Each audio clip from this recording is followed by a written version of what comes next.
자, 일단 오늘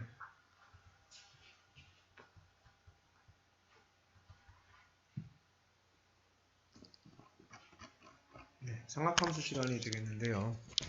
이 삼각함수 하기에 앞서서 중등 3학년 삼각비에 대한 부분을 이야기를 안 할 수가 없어서 그 이야기를 좀 하고 중등 기초 지식을 정확히 쌓고서 넘어가도록 하겠습니다.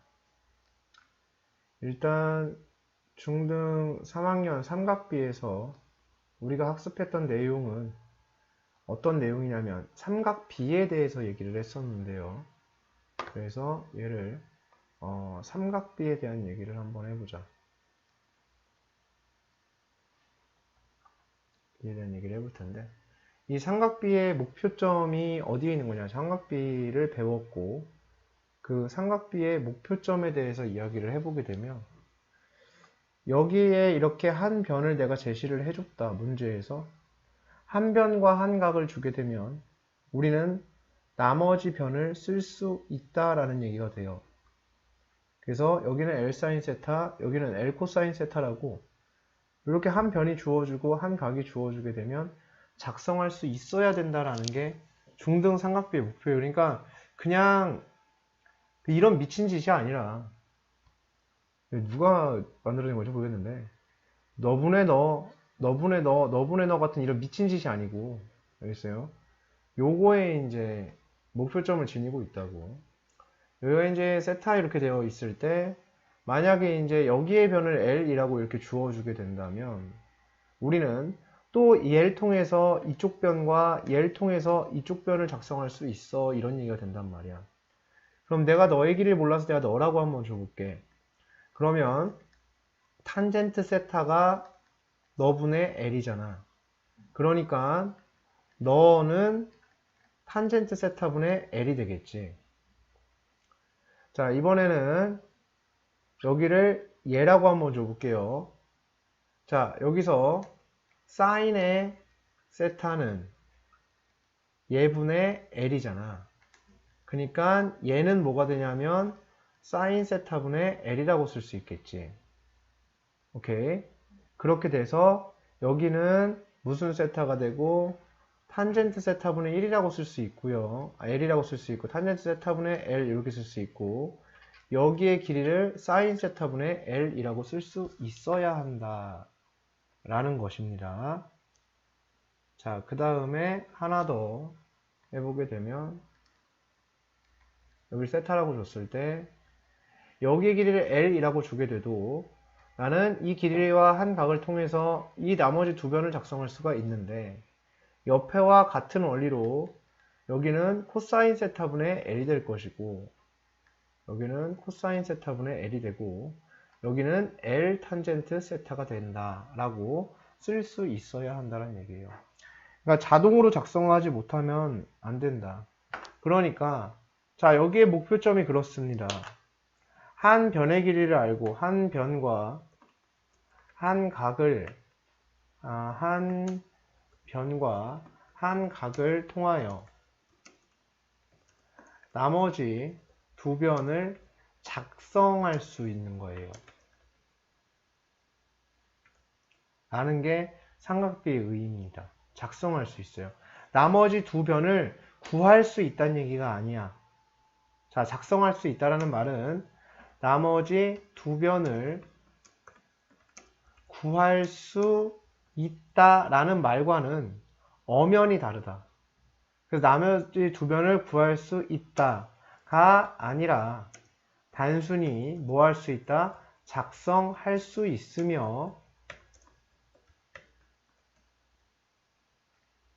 그리하여서 작성하고 문제를 풀다 보면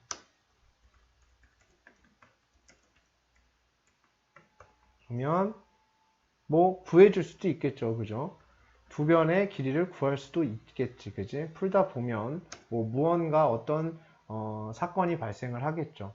그래서 구할 수 있다가 아니라 그냥 단순히 작성할 수만 있다. 이 정도로 생각하시는 게 좋아요. 오케이. 그래서 요게 중등 삼각비에서 나왔던 삼각비의 목표점이고 지향점이 됩니다. 그래서 반드시 이것도 암기가 돼야지만 나올 수 있어요. 안 나옵니다, 잘. 그러니까 잘 빡빡 튀어나오지가 않으니까 반드시 그렇게 기억을 해 두셔야 되겠다라는 게 첫 번째가 되겠고요.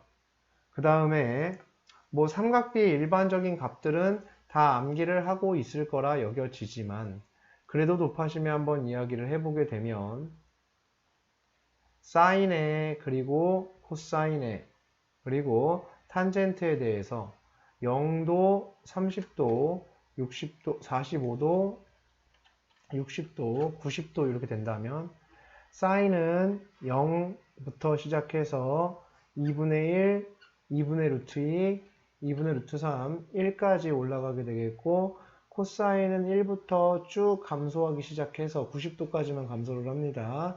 그래서 2분의 루트 2, 2분의 1, 0까지 감소를 하는 모습이고요. 탄젠트는 0에서 시작해서 탄젠트 30일 때는 루트 3분의 1이 되겠고 그 다음엔 1이 되고 루트 3이 되고 있는 모습이고 90도일 때는 무한히 가게 되기 때문에 딱히 값은 존재하지 않는다라는 사실 반드시 다시 한번 복귀하셔야 될 것 같아요. 기억해 놓으셔야 되겠지. 이제 이런 값들은 절대 까먹으시면 안 된다라는 얘기야.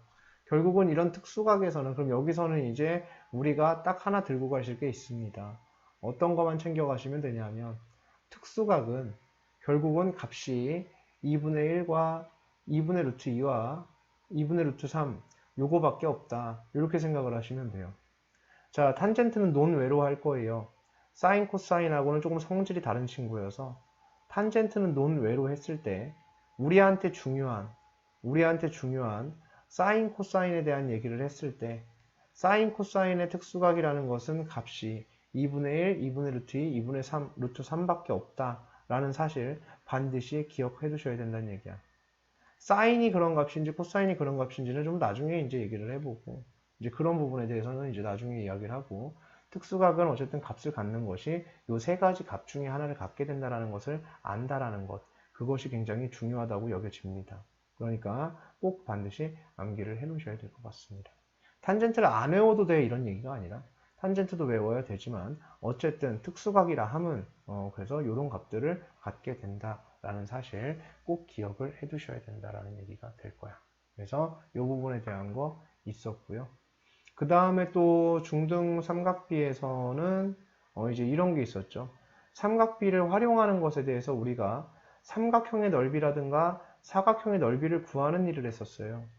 예를 들어 삼각형이 이렇게 있었을 때 여기의 길이를 A라고 주고 여기의 길이를 B라고 주고 여기의 크기를 세타라고 주게 되면 이 삼각형의 넓이는 2분의 1 곱하기 A 곱하기 B 곱하기 사인 세타가 된다 라는 공식이 하나 있었고요. 똑같이 평행사변형이 나오는 경우에도 내용은 같은데 평행사변형이 이렇게 나와줬을 때 이때 그림은 어떻게 나오게 되냐면 여기서도 얘의 길이가 A고 여기가 B고 여기가 세타였을 경우에 우리는 이 넓이를 쓰는 데 있어서 얘의 넓이는 A 곱하기 B 곱하기 사인 세타가 된다는 사실이었던 거지.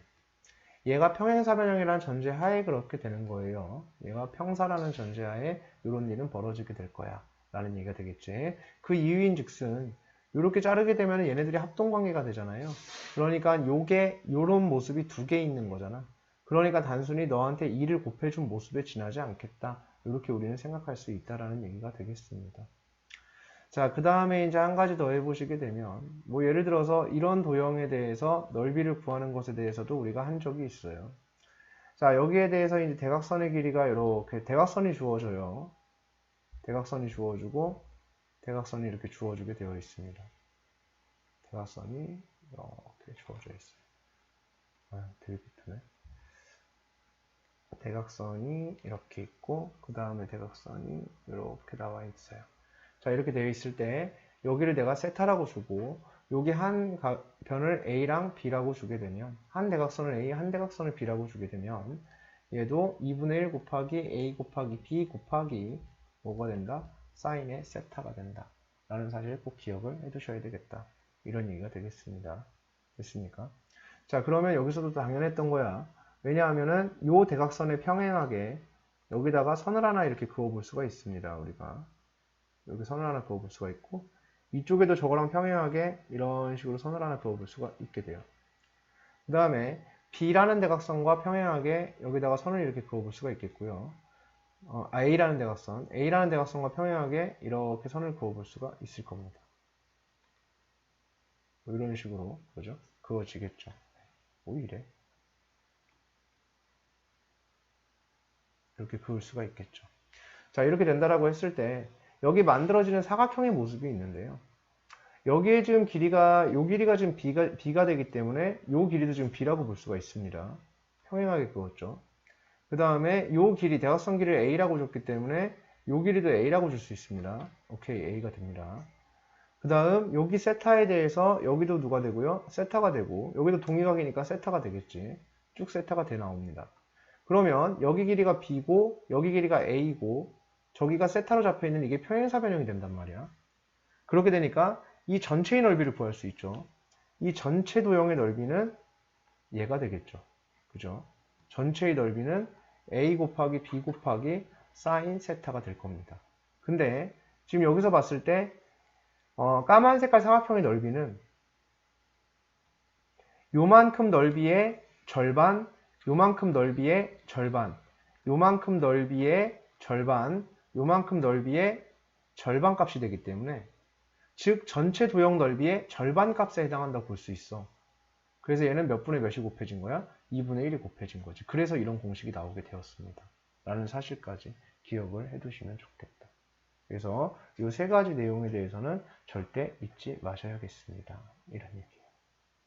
자, 이게 일단 중등 삼각비에서 중요하다고 볼 수 있는 몇 가지 이야기를 좀 해봤습니다. 자, 이제 더 과거로 돌아가 보도록 하겠습니다. 중등 2학년 때, 아니 더 들어갈게요. 1학년 때 우리는 이렇게 생긴 부채꼴의 넓이를 구하는 것에 대해서 이야기를 해본 적이 있다. 이렇게. 자, 이때 여기 반지름의 길이를 R이고 여기를 내가 세타라고 잡아놨을 경우에 이 호의 길이를 L이라고 준다면, 중등 1학년 때 어떻게 했냐면 반지름 곱하기 파이 곱하기 360분의 중심각, 이렇게 해주면 이 부채꼴의 넓이가 나온다라고 배웠던 게 중등 1학년. 자, 얘를 갖다가 중등 2학년 때는 얘에 대해서 다시 배웁니다. 뭐라고 얘기하냐면 2분의 1 곱하기 R 곱하기 L, 이렇게 배웁니다. 그래서 2분의 1 곱하기 반지름 곱하기 호의 길이 하게 되면 뭐가 나오게 되냐면 저것의 넓이가 나오게 돼. 이렇게 배우게 됩니다. 자, 그러면 여기서 어떤 짓을 해볼 거냐면 결국 얘랑 넓이가 둘이 어때야 되겠습니까? 같아야 되겠죠. 그죠? 어차피 똑같은 도형의 넓이를 구한 거기 때문에 중등 1학년 때 배웠던 거나 2학년 때 배웠던 거나 둘은 같아야 될 거야. 결국은 R제곱 파이 곱하기 360분의 세타, 얘랑 2분의 1 RL은 둘이 어때야 된다? 같아야 된다는 얘기가 되겠고, 따라서 양면 R로 나눠주시면 여기는 2분의 1 L이 되겠네요. 다시. 자, 양면 R로 나눠주시면 여기는 R 파이 곱하기 360분의 세타가 되겠고요. 이렇게 되겠고요. 여기는 2분의 1 L 이렇게 되어질 겁니다. 그죠? 네, 이렇게 되어지겠죠. 자, 근데 L의 길이는 또 어떻게 구할 수가 있냐면 L은 R 곱하기, 자, 2 곱하기 반지름 곱하기 2 곱하기 파이 곱하기 360분의 중심각으로 구한다라고 또 배웠어요. 언제 배웠냐면 얘 역시도 중등 1학년 때 학습을 했었죠. 그럼 L 대신에 얘를 써볼 수도 있겠죠. 네, 그 써는 거 의미가 없겠다. 그럼 같아지니까, 그지? 얘는 내비두세요. 여기까지 이렇게 나왔습니다. 여기까지 됐죠? 네. 그래서 이런 관계가 일단 성립을 하고 있습니다. 그래서 여기까지 일단 자르고요. 부채꼴에 대해서 이제 현재로 넘어오겠습니다. 고등 2학년이죠. 고등 2학년 과정에서, 이제 고등 2학년 과정에서 뭐라고 얘기를 하냐면 그 각이라는 것이, 각의 표현이 육식 분법이 있고 그 다음에 무슨 법이 있냐면 호도법이라는 게 있대. 근데 60분법은 실수해서 정의되는 각이 아니야. 그래서 얘는 60분법은 불연속한다라는 한계가 있어서 호도법이라는 것으로 사용해서, 호도법은 실수상에서 정의된 각을 호도법이라고 얘기를 하기 때문에 이제 앞으로는 호도법이라는 개념을 사용하고 싶다나 봐. 오케이. 자, 그렇게 됐을 때 이런 관계가 성립을 한대요. 이런 정의가 있대요. 호도법의 정의인데요. 이렇게 돼서 자, 뭐 공감이 되실지 어쩔지 모르겠어요. 여기서 이 각이라는 게 움직여요. 이렇게 움직이면 아마 본인이 자, 얘를 기준으로 이렇게 잡아놓고요. 얘를 기준으로 잡아놓고 요 막대기를 움직인다고 생각하면요. 여기를 손가락으로 잡고 요만큼 움직이게 되면 이 끄트머리도 자연스럽게 이만큼이 움직여 오게 됩니다. 그렇게 되면 여기랑 여기는 정비례한다라고 볼 수밖에 없어요. 길이 관계가. 물론 이 부분도 똑같겠죠? 이 부분도 똑같을 거예요. 맞습니까? 이게 정비례 관계에 놓여 있다라고 볼 수밖에 없다고. 그러면 결국은 내가 움직인 만큼이라는 거는 요만큼을 표현하는 건데 요만큼 누구에 대해서?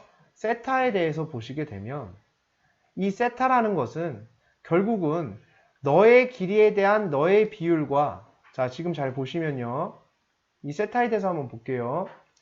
너의 길이에 대한 너의 비율과 너의 길이에 대한 너의 비율과 너의 길이에 대한 너의 비율과 너에 대한 길이에 대한 너의 비율이 전부 다 어떨 거야? 같을 것이지. 그죠? 쟤네 지금 다 닮았기 때문에 이 길이의 비율은 어떨 수밖에 없다. 닮음 도형이니까 다 같을 수밖에 없어요.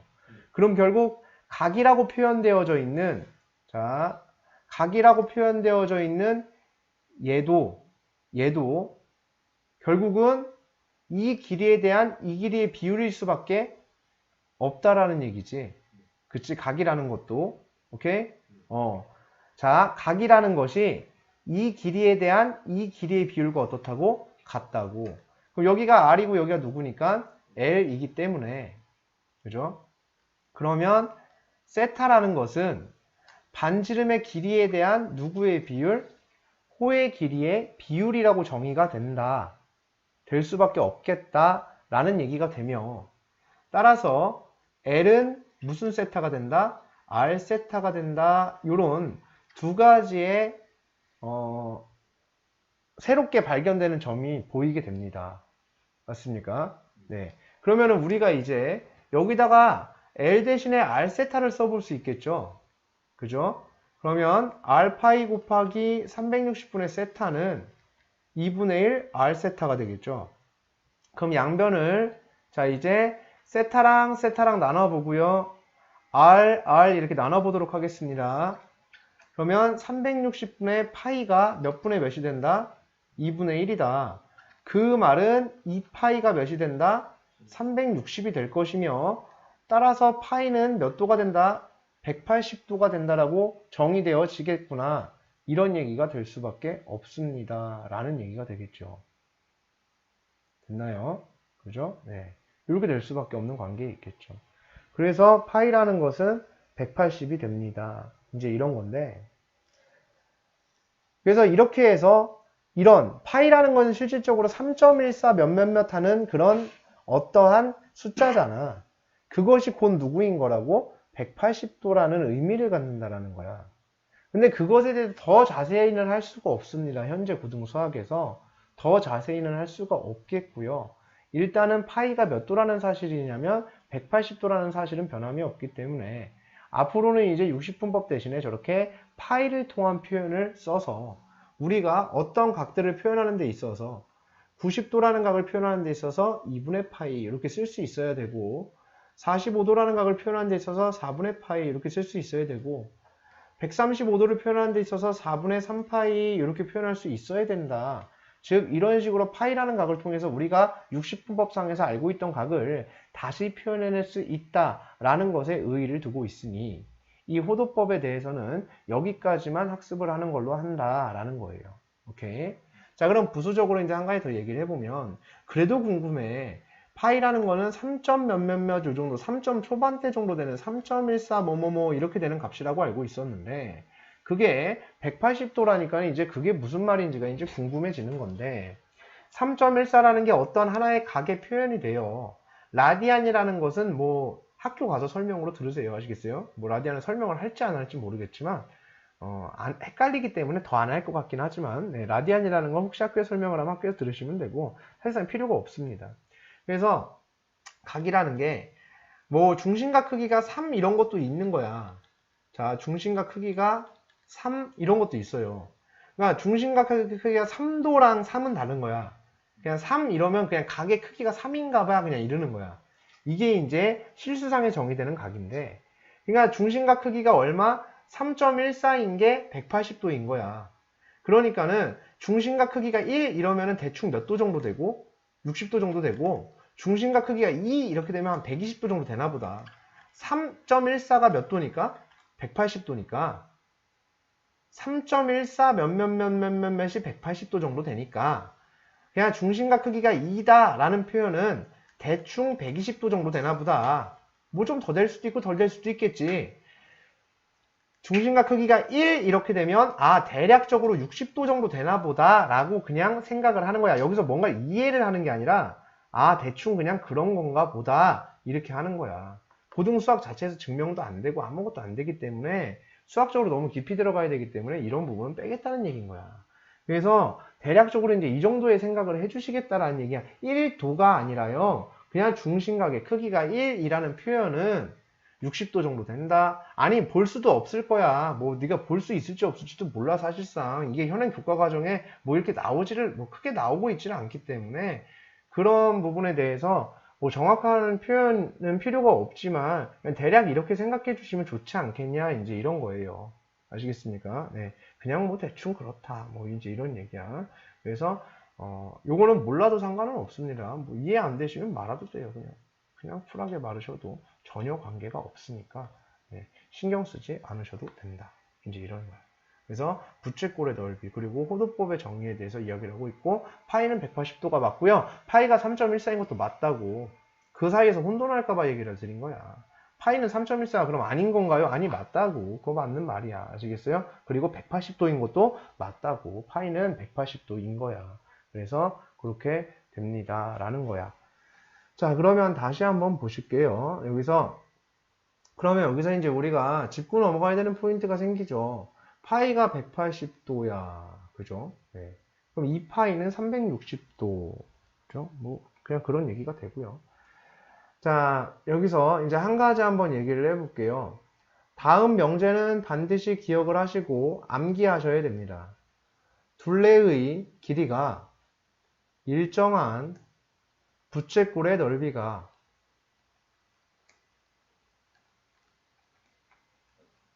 최대일 때, 중심각의 크기는 2가 된다.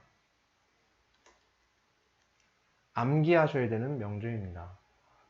둘레의 길이가 일정한 부채꼴의 넓이가 최대가 될 때 하필이면 그때의 중심각의 크기는 얼마이다? 2이다. 이런 얘기예요. 그래서 꼭 암기하셔야 되는 명제니까 기억을 해두셔야 되겠습니다. 어떠한 부채꼴이 이렇게 있는데 여기서 얘가 세타, 여기가 R, 여기가 L 이렇게 되어 있을 때 얘의 둘레를 써보게 되면 2R 플러스 L이 됩니다. 그 다음 얘에 대해서 넓이를 써보게 되면 2분의 1 RL이 되겠죠.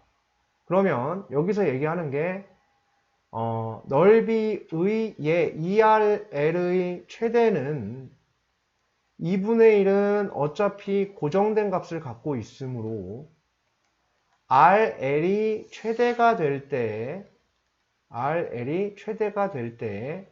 이 넓이는 최대가 됩니다. 즉 최대는 RL이 뭐일 때이다? 최대일 때입니다. 라고 볼 수가 있습니다. 즉 이 말은 R 곱하기 L의 최대 이런 얘기를 하고 있는 것이고요.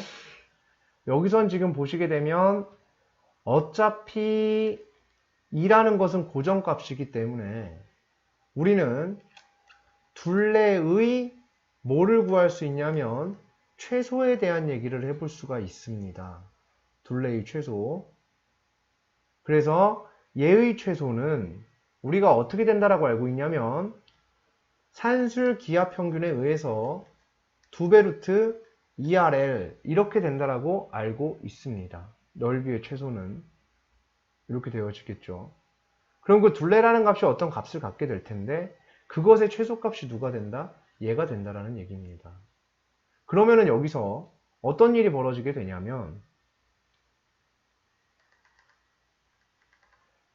산술 기압 평균에서는 등호가 성립하는 순간이 곧 최소가 되는 그 순간, 최대가 되는 그 순간이 된다고.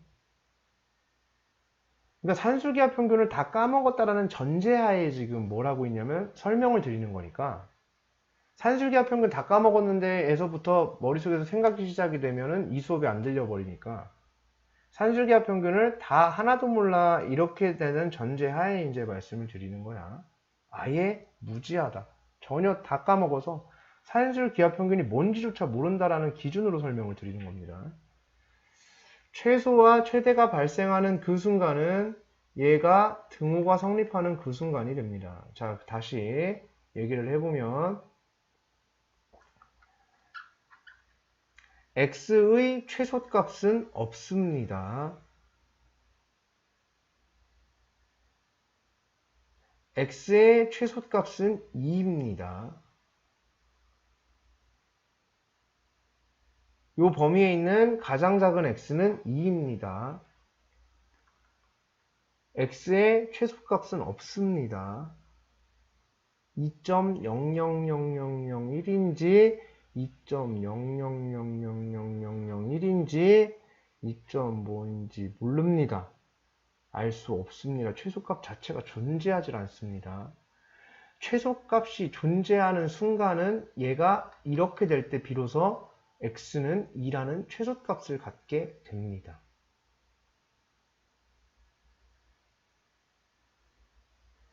이런 관계에서는 최소값이 없습니다.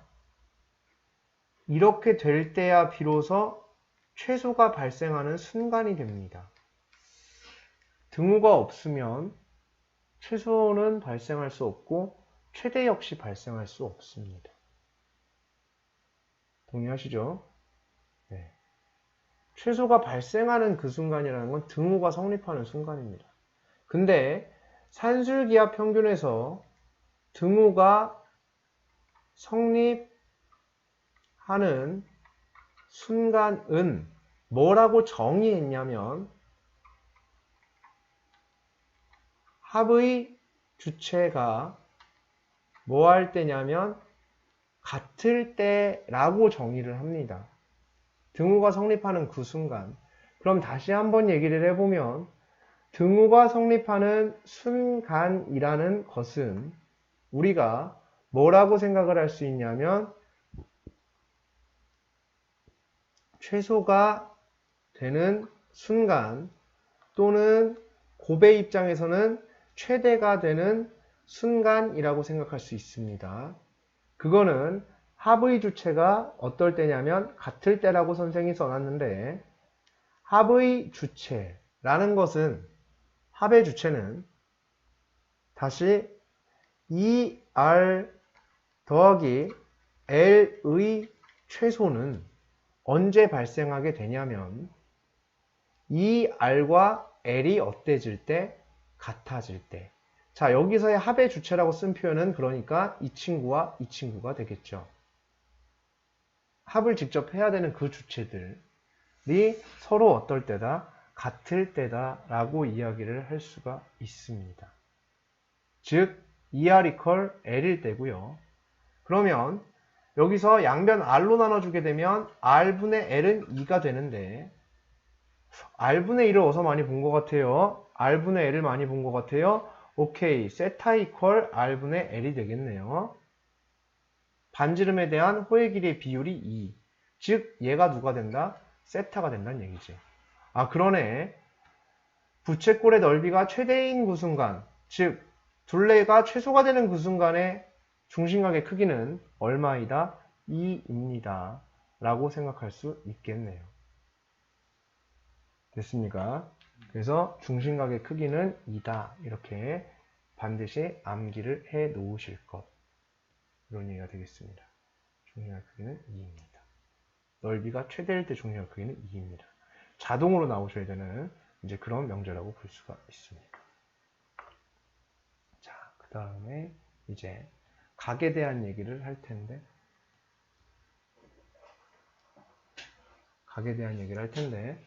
자, 5분간 끊어서 가도록 하겠습니다.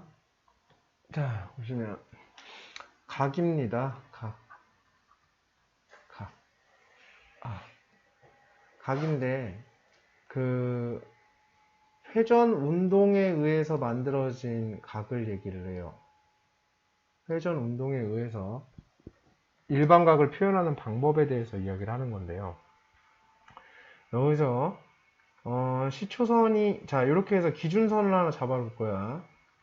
이렇게 잡아놓은 거를 내가 시초선이라고 표현을 할 거예요. 자, 기준선, 시초선이 이렇게 있고요. 여기에는 바늘이 하나 이렇게 달려 있습니다. 이렇게 달려있는 바늘을 움직이는 바늘이라고 해서 동경이라고 표현을 할 거예요. 자, 이때 이 바늘이 이렇게 움직인 모습, 이렇게 되면 각이 생깁니다.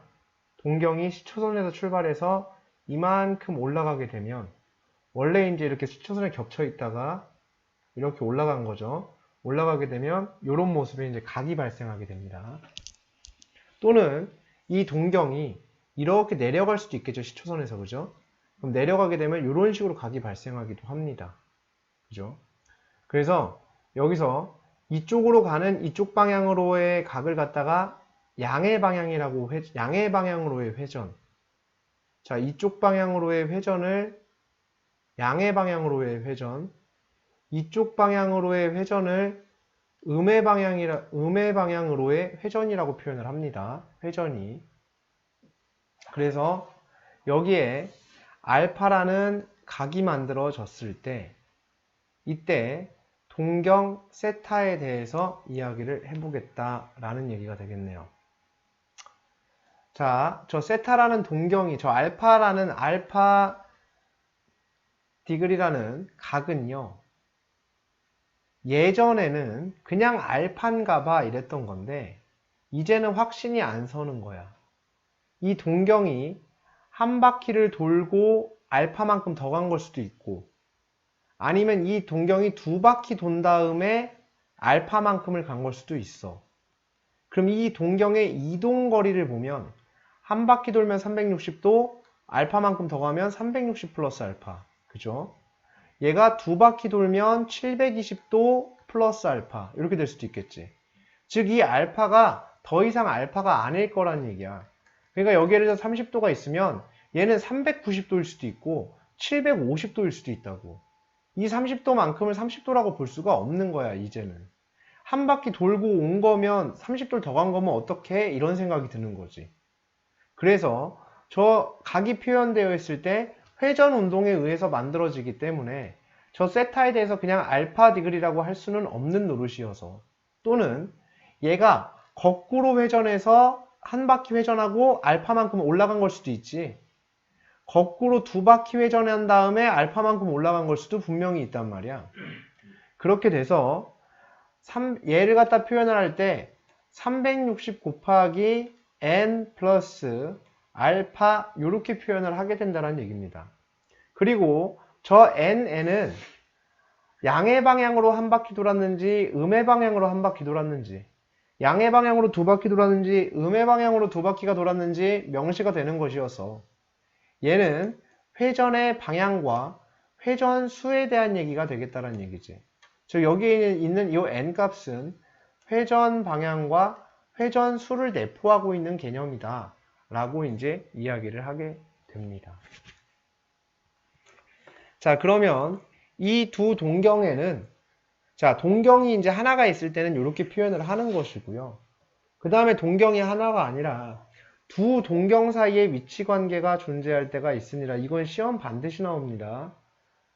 두 동경 사이의 위치 관계에 대해서 이야기를 할 수가 있어요. 자, 첫 번째, 두 동경이 일치할 수 있어요. 두 동경이 일치할 때 이렇게 되어 있어요. 자, 두 번째, 두 동경이 있는데 그것의 위치 관계가 반대로 일직선상에 놓여져 있을 때 라는 것과 두 동경이 y는 x에 대해서 대칭 이렇게 되어 있는 것과 그 다음 x축에 대해서 대칭 이렇게 되어 있는 상황과 y축에 대해서 대칭인 상황 총 5가지의 상황이 됩니다. 물론 x축 대칭이나 y축 대칭 같은 경우에는 우리가 너무나 잘 알고 있는 대칭이어서 사실상 뭐 이걸 정리까지 할 필요가 있을까 싶지만 그래도 이런 부분까지 하나 다 정리를 해보도록 할게요. 일단 두 동경이 일치한다라는 것에 대해서 그림으로 한번 살펴보도록 하겠습니다.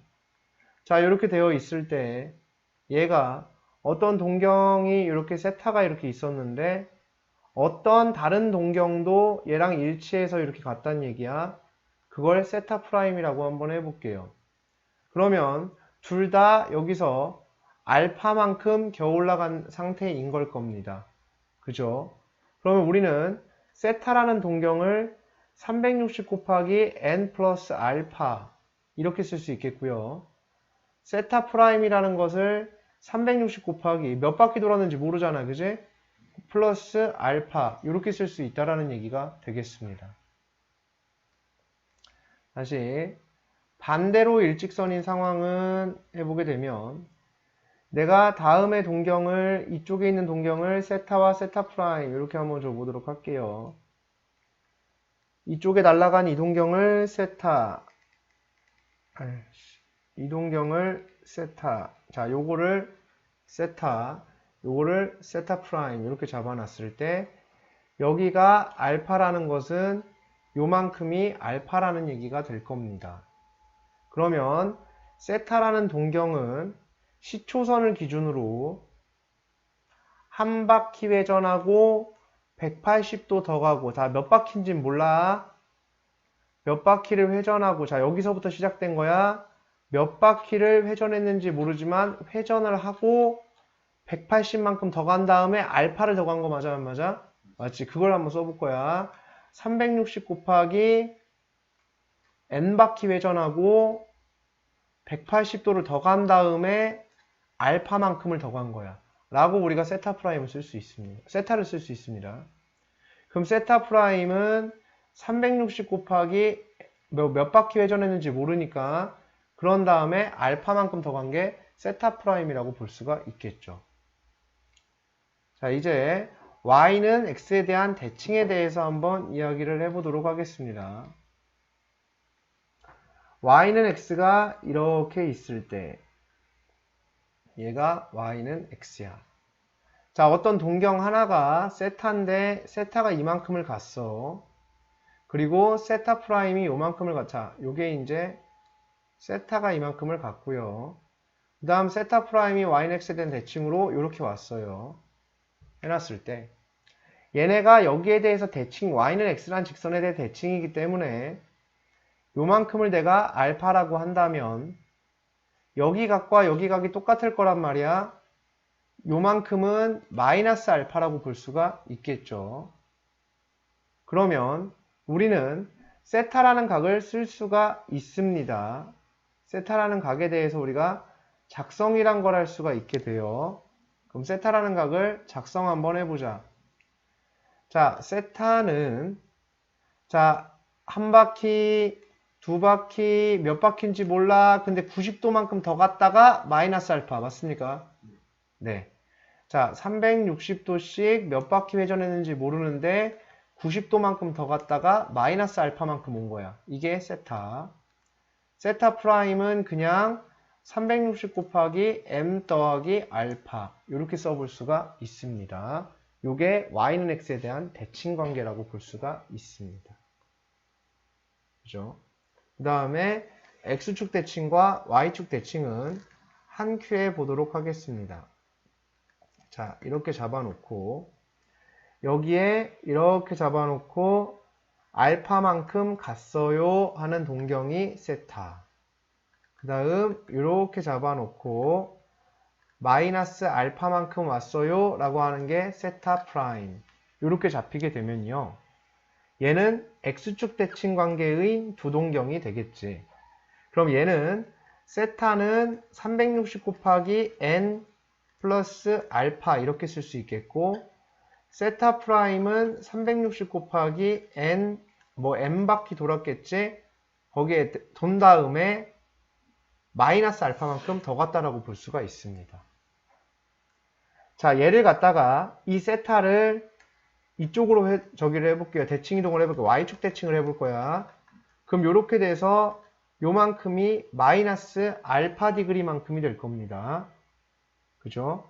그러면은 내가 얘를 갖다가 세타 프라임이라고 주게 되면 다시 세타는 360 곱하기 n 더하기 알파가 되고, 세타 프라임은 360 곱하기 n 더하기 180 마이너스 알파가 됩니다. 다시 몇 바퀴 회전했는지 몰라. 180도 더 갔다가 빼기 알파만큼 온 거 맞아 안 맞아? 맞죠, 그죠? 이렇게 온 걸 거야, 그죠? 그래서 요게 x축 대칭을 표현한 두 동경, 그 다음에 y축 대칭을 표현한 두 동경이 되겠습니다. 그래서 x축 대칭과 y축 대칭을 한 그림에 한 번에 봤습니다. 공간상의 이유로. 그러면 1번부터 보도록 할게요. 자, 얘네 둘이 빼볼 수 있죠. 세타에서 세타 프라임을 빼면 360 곱하기 무슨 꼴이 된다? 정수꼴이 됩니다. 그쵸? n에서 n 빼면 정수죠. 그죠? n도 정수고 m도 정수니까 알파가 사라질 거 아니야. 그치? 자, 얘도 빼볼 거야. 세타 마이너스 세타 프라임은 360도 곱하기 정수입니다. 거기에 플러스 180도가 됩니다. 그쵸? 자, 그 다음에 얘는 세타 플러스 세타 프라임을 해볼 거야. 그러면 얘가 뭐가 되냐면 360도 곱하기 정수 플러스 90도가 됩니다. 맞죠? 네, 얘 더한 거예요. 얘네 둘이는. 그죠? 그 다음에 얘네 둘이 또 더해볼 거야. 세타 플러스 세타 프라임은 360도 곱하기 무슨 꼴이 되냐면 정수의 꼴이 되어집니다. 곱하기 무슨 꼴이 되냐면 정수꼴이 되고요. 얘는 둘이 또 더해볼 거야. 세타 플러스 세타 프라임 하면 360도 곱하기 정수 플러스 180도의 모습이 되게 되어 있습니다. 그래서 우리는 두 동경이 일치한다 하면 두 동경의 차를 관찰한다. 반대로 일직선일 땐 차를 관찰한다. 그리고 차의 모습은 이렇다. 차의 모습은 이렇다라는 걸 반드시 암기하셔야 되며, ynx에 대한 두 동경은, 대칭인 두 동경은 더하고요. 더해야 되고, 그때 더한 꼬라지는 이런 모습이 되어져야 된다라는 얘기며, x축 대칭 관계인 두 동경도 역시나 더하고, y축 대칭 관계인 두 동경도 더해주는데, 더한 모습이 이런 모습이다라는 거를 반드시 암기를 해두셔야 됩니다. 라는 얘기가 됩니다. 아시겠습니까? 반드시입니다. 절대적으로 반드시 암기를 해두셔야 되는 부분이라고 여겨집니다. 절대 외우셔야 됩니다. 절대. 얘는 반드시 꼭 필수적으로 암기를 해두셔야 되는 부분이에요. 왜냐면 이것도 시험 문제에 반드시 나오게 되고요. 이걸 외우지 않으면 아예 그냥 못 풀어요. 뭔 소리인지도 몰라서 못 풀어버리기 때문에 얘는 필수적으로 암기를 해 놓으셔야 된다. 이런 얘기가 되겠습니다. 자, 그래서 이 부분에 대한 것 반드시 꼭 부탁드리는 건데 정리를 꼭 해주시기를. 아시겠습니까? 그래서 이렇게 각각의 상황들에 대해서 이런 상황에서 이렇게 된다라는 사실들 한 가지 한 가지 꼼꼼하게 다 알고 가셨으면 좋겠습니다. 그래서 이렇게 총 몇 가지의 상황이냐면 5가지의 상황을 이렇게 연출을 했다라고 볼 수가 있습니다. 그래서 반드시 이 5가지의 상황을 전부 다 암기를 해두시고 암기만 하면은 쉽게 풀려요. 문제는 어렵지 않게 풀 수 있습니다. 암기만 하게 되면 쉽게 어렵지 않게 풀 수 있으니 반드시 꼭 암기해 주시기를 당부드리고 부탁드립니다. 라는 얘기예요. 됐습니까? 네. 자, 그러면 이제 얘에 대해서 조금 더 깊이 한번 살펴보도록 하겠습니다. 그래서 얘네를 가지고 이런 거 꼭 암기해 두시고요. 그 다음에 이제 한 가지 오늘 수업에 결국 여기까지 요거 하나 하려고 여기까지 왔는데 이제는 기본적인 이제 얘기들은 다 끝이 났고 삼각함수에 대한 얘기입니다. 삼각함수는 원 위의 한 점의 좌표로서 정의되는 함수를 우리는 삼각함수라고 이야기를 합니다. 원 위의 한 점의 좌표로 정의되는 함수, 그걸 삼각함수라고 얘기를 해요. 예를 들어서 반지름이 R짜리인 원이 이렇게 있었다라고 한번 해볼게요. 반지름이 R짜리인 원이 이렇게 있었대. 그러면 여기가 R, 여기가 R, 여기가 마이너스 R, 마이너스 R 이렇게 될 거예요. 중심이 원점에 잡혀있는 이런 원이 있어요. 자, 이때 내가 원 위에 임의의 한 점을 잡습니다. 그래서 얘네 둘을 이렇게 이어주게 되고요. 이어줬을 때 여기 생기는 각을 내가 세타라고 주게 되면 이 점에서 수선의 발을 내려볼 수가 있겠는데요. 수선의 발을 내렸을 때 우리는 자, 여기의 길이가 중심으로부터 원 위의 한 점까지 길이가 반지름이 된다는 사실은 초등학생도 아는 사실이고 이제 다시 우리 수업의 첫 내용이 되겠네요. 어디 갔어? 다 지웠네. 우리 수업의 첫 내용이 삼각비의 목표점이었죠. 이렇게 되어 있으면 나는 요 길이를 R 코사인 세타라 쓸 수 있고 요 길이를 R 사인 세타다라고 쓸 수 있다라는 얘기가 돼요. 그러면 요 점의 좌표는 R 코사인의 세타, 컴마 R 사인의 세타가 될 것입니다. 이렇게 됐습니까? 네. 이런 일이 될 거예요. 그래서 원 위에 한 점으로 정의되는 함수가 맞는 모습이 됩니다. 그러면 여기서 우리가 보통 사인 세타라 하면 너분의 너잖아요. 너분의 너잖아요. 그러니까 동경의 길이 분의 무슨 좌표? y좌표라 쓸 수 있고 코사인의 세타는 너분의 너잖아요. 너분의 너잖아요. 그러니까 동경의 길이 분의 무슨 좌표라고 쓸 수 있냐면 x좌표라고 쓸 수 있으며 탄젠트의 세타는 중요한 것은 아니지만 너분의 너가 되니까 그죠? 가로분의 세로니까 뭐라고 쓸 수 있다? 기울기라고 쓸 수 있습니다. 라는 거야. 이렇게 기울기라고 쓸 수 있어요. 이런 얘기가 됩니다. 되셨습니까? 네. 자, 사인, 코사인, 탄젠트가 이런 의미를 가지고 있어요. 즉, 그 이상한 너분의 너 이런 게 아니라, 오케이? 이런 의미를 가지고 있다는 사실. 이제 삼각비랑 좀 멀어지셔야 됩니다. 즉, 삼각형과 조금은 멀어지실 시간이 됐습니다. 오케이? 자, 그런데 일반적으로 뒷부분에 나오는 모든 사인, 코사인, 탄젠트라는 삼각함수는 동경 길이가 얼마? 1짜리.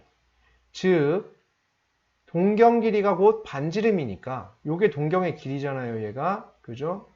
그러니까 얘가 동경의 길이니까 동경 길이가 1짜리. 즉 반지름이 1짜리 원을 갖다가 단위 원이라고 불러주는데요. 반지름이 1짜리인 단위 원에서 정의가 되는 함수입니다. 에서 정의가 돼요. 보통의 경우서 정의가 됩니다. 오케이. 그러니까 기본적으로 사인이라는 게 동경길이분의 y좌표고 코사인은 동경길이분의 x좌표라는 것도 물론 알아야 하겠지만 반지름이 1이고 동경길이가 1이 된다라는 얘기는 어떤 의미를 갖냐면 여기가 1이 된다는 얘기잖아. 그러니까 사인 세타는 무슨 좌표로 읽어준다?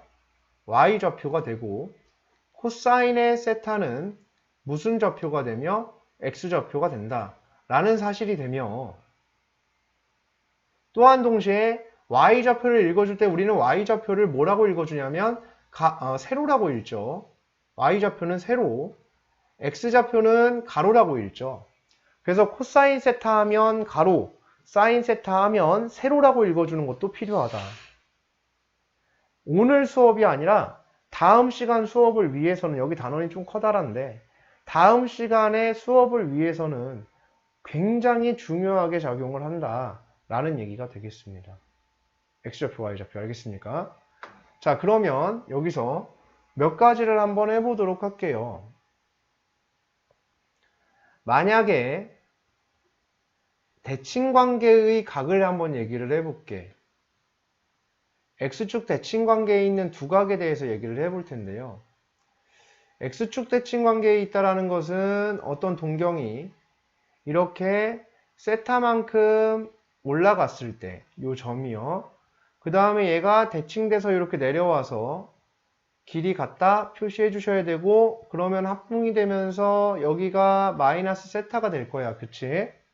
그러면 자, 여기를 내가 길이가 얼마짜리라고 했을 때 동경의 길이를 1이라고 했을 때 분명히 요 점은 코사인의 세타, 무슨 세타? 사인의 세타가 된다라는 얘기가 됩니다. 그쵸? 그 다음에 요 점은 코사인의 세타, 마이너스 사인의 세타라는 결론이 나오게 돼요. 코사인의 세타, 마이너스 사인 세타라는 결론이 나오게 됩니다. 이것은 얘를 x축에 대해서 대칭 이동했으니까 y의 좌표의 부호가 어떻게 된 거야? 바뀐 모습을 볼 수 있겠지. 그치? 근데 이제 이렇게 하지 않고 얘를 요 각의 입장으로 한번 작성을 해볼게요. 그럼 요 각의 입장으로 작성을 하면 얘는 코사인의 마이너스 뭐가 되죠? 세타, 그죠? 사인의 무슨 세타가 된다? 마이너스 세타가 된다라는 결론이 됩니다. 맞습니까? 그러면 결국은 너님과 너님이 어때야 되고 같아야 하고 너님과 너님도 어때져야 된다? 같아져야 한다. 그 다음에 요 선분의 기울기라는 게 있잖아요. 그건 탄젠트 세타란 말이야. 그죠? 얘를 x축 대칭을 했잖아. 그러니까 요 선분의 기울기는 분명히 요 x축 대칭한 선분은 기울기가 마이너스 탄젠트 뭐가 돼? 세타가 될 거란 말이지. 그런데 그걸 다시 얘를 통해서 요 각을 기준으로 한번 정리를 해보면 이건 좀 대칭해서 쓴 거잖아. 이건 얘를 대칭해서 쓴 거지. 그게 아니라 이제 아까처럼 어떻게 요 각을 기준으로 한번 써보겠다라는 얘기인 거야. 오케이? 그럼 요 각을 기준으로 한번 써보게 되면 얘는 탄젠트의 무슨 세타라고 쓸 수 있냐면 마이너스 세타라고 쓸 수 있겠지. 얘의 기울기를 탄젠트 마이너스 세타라 쓸 수 있는 거 맞습니까? 맞죠, 그죠? 이렇게 쓸 수 있을 거예요. 그러면 결국은 지금 여기서 보여지는 사실이 너랑 너랑 어때야 되고 같고 너랑 너랑도 같고 너랑 너랑도 어때야 된다? 같아야 된다는 결론이 나와지겠지. 그지? 그러니까 자, x축 대칭 관계의 두 각은 사인 마이너스 세타와 사인 세타와 자, 사인 마이너스 세타는 마이너스 사인 세타랑 어떻고? 같고 코사인의 마이너스 세타는 코사인의 세타와 같으며 탄젠트의 마이너스 세타는 마이너스 탄젠트 세타랑 어떻다라는 얘기가 돼? 같다라는 얘기가 성립된다 라는 얘기가 되겠습니다. 오케이. 네, 이렇게 돼요. 그래서 이런 일이 벌어지게 돼요. 자, 그래서 보시게 되면 결국은 여기서 이런 얘기까지 진출이 일어나게 됩니다. 자, 사인에 90도 플러스 세타라는 게 있을 수 있고요. 사인에 90도 마이너스 세타라는 게 있을 수 있어요. 그러면 요 각을 한번 볼게. 자, 90도가 여기 맞아 안 맞아? Y축이죠. 여기 기준으로 플러스 세타 된 거야, 그제? 이거는 자, 그냥 잘 보시기만 하면 돼요. 얘가 플러스 세타 된 거지. 그럼 이렇게 되면 90도에서 마이너스 세타 된 거 맞아 안 맞아? 그럼 얘가 90도 마이너스 세타지. 얘가 90도 플러스 세타지. 그럼 얘네 둘이 무슨 대칭 관계야? 무슨 축 대칭? Y축 대칭 관계지. 아, 그러네. 이건 머릿속에 그리는 그림이야. 아시겠어? 오케이. 90도에서 조금 더 가고 90도에서 조금 덜 갔어. 아, 그러면은 둘 다 Y축 대칭 관계야. 얘네 둘이는 무슨 축 대칭? Y축 대칭 관계에 있는 사인이라 쓰고 Y좌표라 읽어. 사인이라 쓰고 뭐라 읽어? Y좌표라 읽는다고. 다시 사인이라 쓰고 Y좌표라 읽고 코사인이라 쓰고 X좌표라 읽어. 사인이라 쓰고 세로라 읽고 코사인이라 쓰고 가로라 읽어. 됐습니까? 그러면 지금 요것에 대한 세로와 요것에 대한 세로는 길이가 어떻겠니? 그렇지, 같겠지, 길이는. 맞습니까? Y좌표가 서로 어떤 걸 볼 수 있어요? 같은 모습을 볼 수 있어요. 즉 Y축 대칭 관계에 대한 두 각에 대한 사인의 값은 당연히 어떨 수밖에 없다? 같을 수밖에 없습니다. 이런 얘기가 되겠죠? 자, 사인의 180도 플러스 세타와 사인의 180도 마이너스 세타잖아. 그치? 그럼 얘는 볼 것도 없는 거야, 사실. 180도 어디 있니? 라고 하면 180도가 여기서 180도가 여기가 180도잖아. 90도, 180도, 270도 이렇게 되는 거니까. 그치? 그러면은 180도가 여기까지 온 거잖아. 180 마이너스 세타 플러스 세타 이렇게 될 거 아니야. 조금 덜 가고 조금 더 간 거 맞아 안 맞아? 맞지? 그것의 세로는 자 Y좌표야. 너의 Y좌표랑 너의 Y좌표는 길이는 어떤데? 똑같은데 부호는 어떻게 써요? 반대겠지. 그러니까 너네 둘이는 같은데 부호가 뭐가 된다? 반대가 된다. 왜? 얘네 둘이 무슨 관계에 있기 때문에? 그렇지. 머릿속에서 그려봤을 때 X축 대칭 관계에 있는 관계에 있기 때문에 X축 대칭 관계에 있는 Y좌표는 당연히 부호가 어떻다? 반대일 수밖에 없다라는 얘기지. 그러니까 외우기가 쉽죠. 사인 마이너스 세타 세타. 오케이? 그래서 이렇게 생각을 해주시는 거야. 다시 자 중요한 거 나왔습니다. 사인이라 쓰고 Y좌표라 읽고 코사인이라 쓰고 X좌표라 읽고 탄젠트라 쓰고 기울기라 읽습니다. 오케이 됨? 네. 자 그래서 시간 마무리가 자 얘로서 마무리를 하도록 하겠습니다. 자 사인은 무슨 좌표? Y좌표. 코사인은 무슨 좌표? X좌표. 탄젠트는 뭐? 기울기. 오케이? 자 그러면 여기는 몇 사분면? 1사분면이지. 여기는 몇 사분면? 2사, 3사, 4사가 되죠. 1사분면은 X좌표도 플러스 Y좌표도 플러스 그죠? 2사분면은 X좌표 마이너스 Y좌표 플러스 3사분면은 X좌표 마이너스 Y좌표 마이너스 4사분면은 X좌표 플러스 Y좌표 마이너스죠. 그러니까 1사분면은 코사인은 양수 사인은 양수 기울기도 양수. 자, 기울기 볼게. 이렇게 된 거니까 양수 맞아, 안 맞아? 증가해 있는 거니까 양수가 되겠죠, 그죠? 자, 2사분면에 코사인 무슨 수? 음수. 사인은 무슨 수? 양수. 그죠? 사인은 Y좌표, 코사인은 X좌표. 그러니까 Y좌표는 양수, X좌표는 음수잖아. 그러니까 코사인 음수, 사인은 양수. 이렇게 되면 감소하잖아. 그러니까 기울기, 탄젠트는 무슨 수? 음수. 3, 4분면에 코사인은 음수, 사인도 음수, 탄젠트만 양수. 4, 4분면은 X좌표 양수, Y좌표 음수, 기울기 음수. 이렇게 나오는 거 맞습니까? 맞죠. 이렇게 되는 거예요. 무슨 말씀인지 아시겠어요? 그래서 여기서 이제 어떤 희대의 개소리가 하나 나오는데 뭐라고 나오냐면 교재 같은데 또는 선생님들이 올, 사, 탄, 코라고 얘기하면서 얘들아 이거 봐 얘네 다 플러스지 올 플러스 여기는 사인만 플러스지? 오케이, 사인. 여기는 탄젠트만 플러스지? 탄젠트. 여기는 코사인만 플러스지? 코사인이라고 알려주면서 올사탄코, 그래서 얼싸안고야 이렇게 외우면 돼라고 쌉소리를 하는데 그것이 아니라, 그죠?